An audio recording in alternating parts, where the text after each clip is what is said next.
In the great city of Umuagu, there lived a man named Ekenweofia. He was not just rich, he was the richest man anyone had ever seen. His house was so tall, it looked like it could touch the sky. His cars shined like the morning sun, and his businesses spread across many villages. Gold, money, and power. He had it all. But there was one strange thing about him. Ekenweofia was over 50 years old, but he had never married. At first, people did not think much about it. Maybe he has not found the right woman, they said. But as the years went by, people started to whisper, how can a man this rich not have a wife? A trader asked one evening in the market. Maybe he is cursed. Another woman replied, lowering her voice. He has money, good looks, and power. An old man said, shaking his head, yet no wife, no children. Something is not right. People talked, but no one dared to ask Ekenweofia himself. He was too powerful, too mysterious. Some said he is hiding a terrible secret, but no one knew what it was.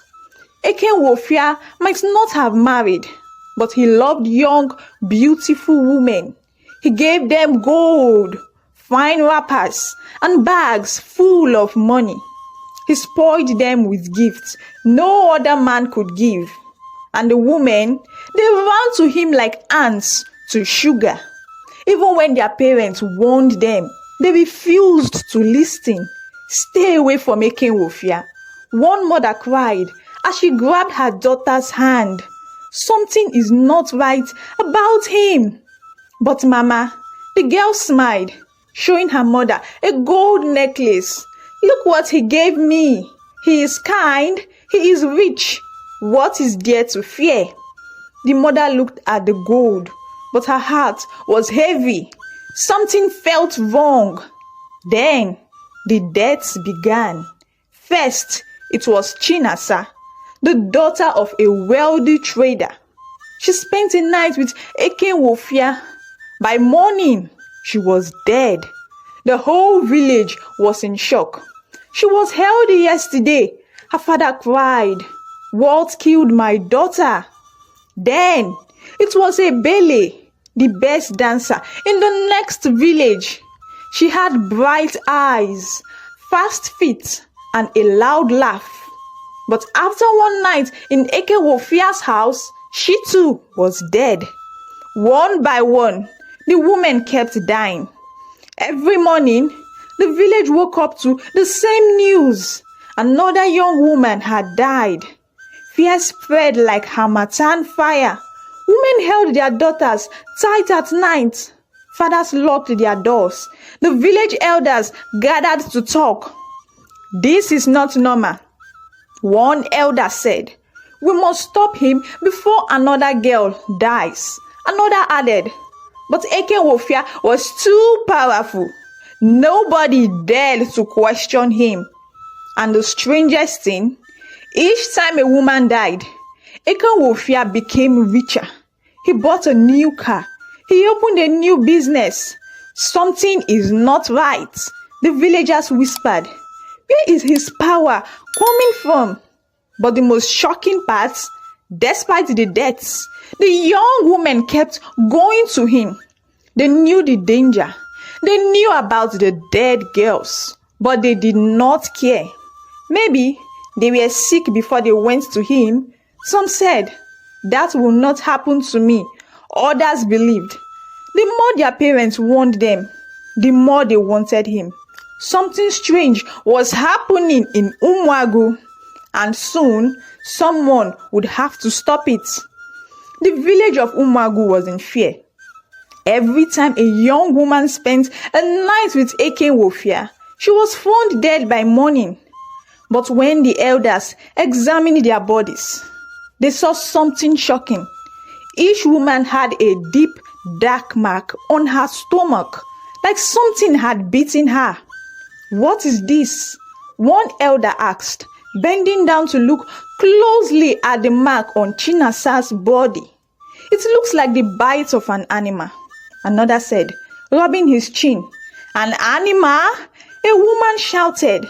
"How can an animal bite them inside a rich man's house? And why do they all die the same way?" Fear spread even more. Mothers held their daughters tight. Fathers whispered among themselves, "This is not normal." The village chief said, shaking his head, "We must find out what is killing our daughters." He sent for the Dibia, the most powerful native doctor in the land. The next day, the Dibia arrived. He was an old man with a white beard, his face full of wisdom. He walked around the dead bodies, shaking his cowrie staff. Then he closed his eyes and spoke in a deep voice. "There is a dark spirit in this village," he said. "Something evil is feeding on this woman." The villagers trembled. Some held their chests. Others whispered prayers. "But what kind of spirit is it?" someone asked. The Dibia opened his eyes. "I do not know yet," he said. "I need time." The chief also called the pastors to pray. They gathered in the village square, clapping their hands and shouting, "Holy fire, holy fire." But after many hours of prayer, they too had no answer. "Something evil is in our midst," one pastor said, "but we do not know where it is hiding." The villagers looked at each other in fear. If even the Dibia and the pastors had no answer, who could save them? People started watching Ekenweofia closely. They noticed something very strange. Each time a woman died, Ekenweofia bought a new car or opened a new business. It was as if the deaths made him richer. One evening in the marketplace, a group of women gathered under a tree, whispering. "Have you noticed?" one said. "Each time a girl dies, Ekenweofia gets more wealth." "It is true," another said, nodding. "When Chinasa died, he bought a new house. When Ebele died, he opened a big shop." A young man sitting nearby overheard them. He stood up and walked quickly to his friends. "I have been thinking," he told them. "Why is it only the women who go to Ekenweofia that die? Why do their bodies have the same mark? And why does his wealth grow after every death?" The men looked at each other. "You are right," one said. "Something is not normal." That night, the village square was full of people. The elders sat on their wooden stools, while the villagers stood around them, murmuring. The chief raised his hand for silence. "We must be careful," he said. "We have no proof. If we accuse Ekenweofia wrongly, he will punish us all. Remember, he is the most powerful man in the city. But we cannot sit and do nothing." A woman cried out. "How many more daughters must die before we act?"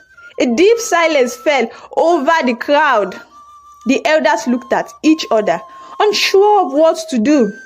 Then a small voice spoke from the back. "I will find out the truth," the voice said. Everyone turned. Standing there was Oku Na Ere Ere, the fearless daughter of the prophet. She stepped forward, her eyes burning with determination. "My father prepared me for a day like this," she said. "I was born for this fight." The villagers stared at her in awe. Oku Na Ere Ere was beautiful and spotless, her skin glowing in the moonlight, but she was also fearless, known for her great spiritual power. Even Ekenweofia himself had heard of her, but he had never met her before. The chief looked at her. "Are you sure you want to do this?" he asked. She nodded. "I must. I will not rest until our daughters are safe." The crowd watched in silence as she turned and walked away into the night. Ekenweofia had no idea what was coming for him. Far away, on top of the great mountain, lived a prophet named Ezudo. He was a man of great wisdom and power, but his greatest treasure was his daughter, Oku Na Ere Ere. Oku Na Ere Ere was not an ordinary girl. She was spotless and pretty. Her skin smooth like fresh palm oil, her eyes sharp like a hunter's knife. But she was not just beautiful, she was powerful. Her father had prepared her from birth for a day like this. She had never met a man, and she was raised to fight evil and protect her people. One evening, she sat outside their small hut, looking down at the village below. Smoke rose from cooking fires. Children ran around, playing, and the sound of talking and laughter filled the air. But Oku Na Ere Ere was not smiling. She had heard of the strange deaths in the village. She had heard of the women who died with dark marks on their stomachs. She turned to her father. "Father, something is wrong in Umuagu." Ezudo nodded. "Yes, my daughter. Evil is moving among the people." "I must go," she said. "I must find out the truth." Ezudo looked deep into her eyes. "Are you ready?" Oku Na Ere Ere took a deep breath. "You trained me for this. I am ready." Ezudo stood up and placed his hand on her head. "Then you must prepare yourself. The battle ahead is not one of flesh. It is a battle of the spirit." Oku Na Ere Ere nodded. She knew what she had to do. Oku Na Ere Ere climbed to the highest point of the mountain. She removed her jewelry, untied her hair, and sat on the cold ground. For 7 days, she did not eat. She did not bathe. She did not speak to anyone. She sat alone, calling upon the spirits for guidance. The wind blew through the trees, making strange whispers.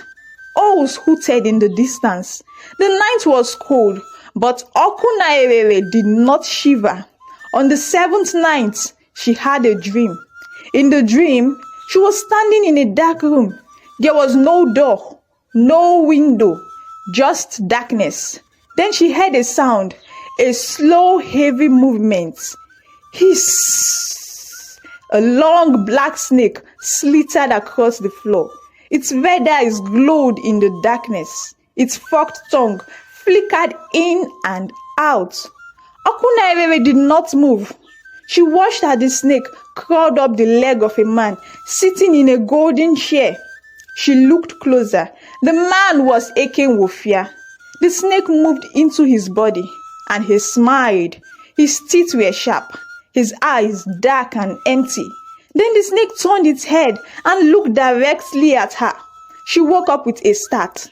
Her whole body was covered in sweat. Her heart pounded in her chest. She clenched her fists.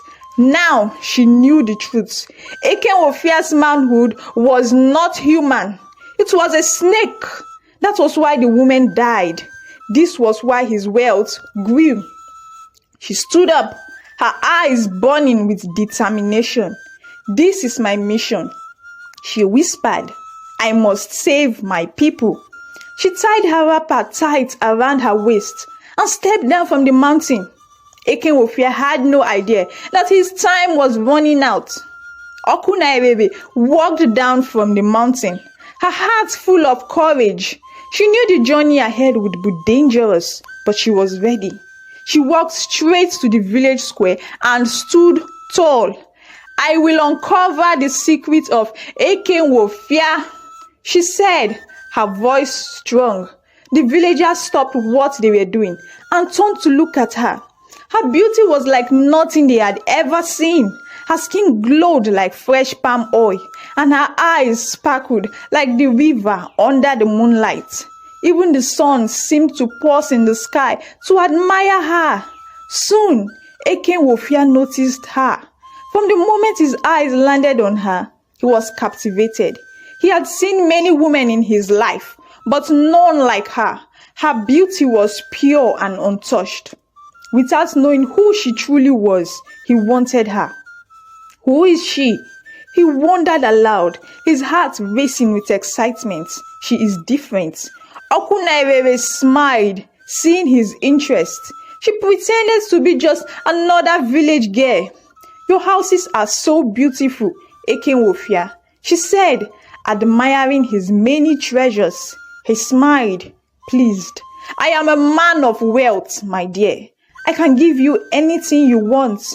She laughed at his jokes, praised his wealth, and made him believe she wanted him.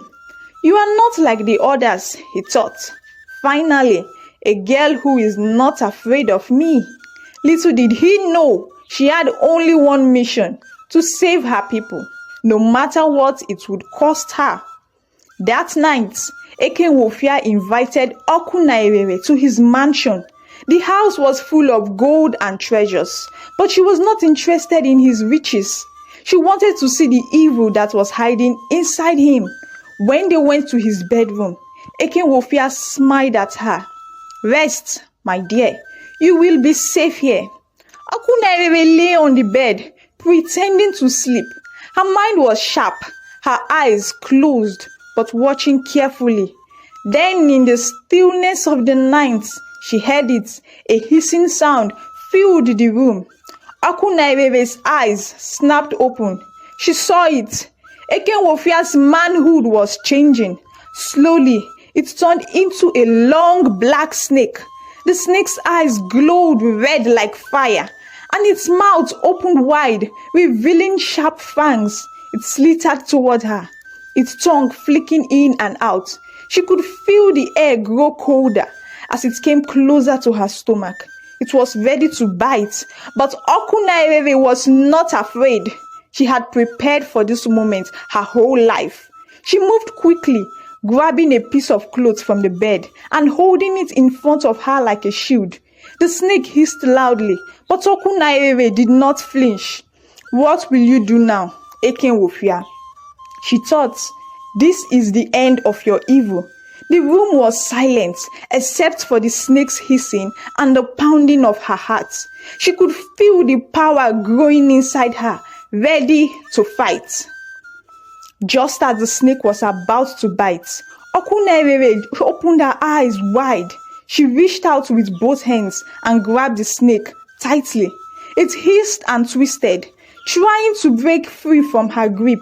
But Oku Na Ere Ere was strong. She squeezed harder and shouted words of power, her voice echoing through the room. The snake hissed loudly and fought back, but it could not escape. Ekenweofia's body began to shake. His face turned pale and he screamed in pain. What is happening to me? He cried. The fire in his body grew stronger. He felt as if he was burning from the inside. But Oku Na Ere Ere did not let go. She tightened her grip on the snake, not afraid, but determined. Your time is over, Ekenweofia, she said with strength. Your evil ends tonight. Suddenly, Ekenweofia's eyes turned completely white. His body shook even harder, like he was about to explode. Then, with a terrible scream, he let out a cry so loud it shook the entire mansion. The ground trembled beneath them. The walls cracked and the windows shattered. Dust and pieces of the walls fell to the floor. Oku Na Ere Ere held on to the snake, but it was now growing bigger. Its scales turned red like fire and it hissed so loudly. It sounded like thunder. Then, bang! An explosion shook the room and everything went dark. The lights went out and the mansion was silent. Oku Na Ere Ere's heart raced. She could hear nothing but the sound of her own breath. But then she heard it. A deep, slow hiss from the darkness. Her eyes quickly adjusted to the darkness. She turned around and saw the snake. It was still alive, but now it was even bigger. Its red scales glowed in the darkness, and its eyes were focused directly on her. She could feel the danger. The snake was not done yet. Oku Na Ere Ere took a deep breath and prepared herself. What would happen next? Could she defeat the snake and end Ekenweofia's evil forever? Or was the battle just beginning? If you want to find out what happens, comment, continue the story below. Don't forget to like, subscribe, and turn on the notification bell so you won't miss the next episode.